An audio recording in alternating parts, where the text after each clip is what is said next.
Hi friends, இன்றைக்கி என்ன vlog பார்த்தீங்கன்னா, நான் வந்து எங்கள் வீட்டுக்கு பக்கத்தில் இருக்கிற காளியம்மன் கோயில் கும்பாபிஷேகத்துக்கு தான் கிளம்பிக்கிட்டு இருக்கேன். நான் இது வரைக்கும் கோயில் கும்பாபிஷேகம் பார்த்ததில்ல. நான் காலையிலே போயிருக்கணும். ஆனால் அவன் எங்கள் வீட்டுக்கார் இல்லை, எனக்கு கொஞ்சம் லேட்டாகவே போகணும், பிரச்சனை இல்லைன்னுட்டு போக சொல்லிட்டாரு. அதனால தான் நான் கொஞ்சம் லேட்டாகவே கிளம்புறேன். சனாவை பால்வாடியில் விட்டுட்டு அங்கேருந்து நான் கோயிலுக்கு போகணுன்னு தான் என்னோடய பிளானு. பால்வாடியில் கொண்டு போய் விட்டதுக்கப்புறம் அவங்க மேம் கொஞ்சம் நேரம் வெயிட் பண்ண சொல்லுவாங்க. நானும் அதுக்காக வெயிட் பண்ணிகிட்டு இருந்தேன். அப்போ வந்து பார்த்திங்கன்னா, குழந்தைங்கள்லாம் அவங்கவுங்களோட ஸ்நாக்ஸை மற்றவங்களுக்கு கொடுத்து ஷேர் பண்ணி சாப்பிட்டுட்டு இருந்தாங்க. அதை பார்க்கும்போதே பரவாயில்ல, இந்த வயசுலேயே அவங்களுக்கு ஷேரிங் அப்படிங்கிறது அவங்க மனசில் இருக்குன்றது ஒரு ரொம்ப பெரிய விஷயம்.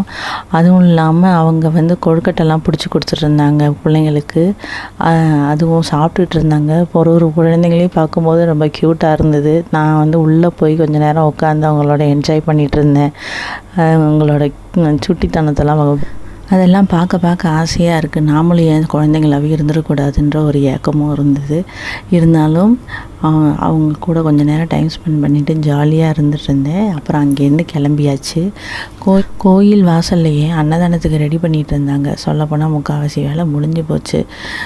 மற்ற மேல் வேலையெல்லாம் எல்லோரும் கோயிலுக்கு போய் சாமி கும்பிட்டுட்டு நான் திரும்பி வரும்போது அன்னதானம் போகிறதுக்கு இன்னும் எவ்வளோ நேரம் ஆகும்லாம் நான் விசாரித்தேன். அப்படி விசாரிக்கக்குள்ளார இன்னும் கொஞ்சம் நேரம் ஆகும் அப்படின்னாங்க. அதனால் நான் சாமியை மட்டும் கும்பிட்டுட்டு வீட்டுக்கு வந்ததுக்கப்புறம் பக்கத்து வீட்டு ஆண்டி வந்து கோயிலில் சாப்பாடு போடுறாங்க, வந்துடுங்க சீக்கிரம் அப்படின்னு சொல்லி ஃபோன் பண்ணாங்க. நாங்களும் போய் வாங்கிட்டு வந்து வீட்டில் என்ஜாய் பண்ணி சாப்பிட்டோம். பாய்.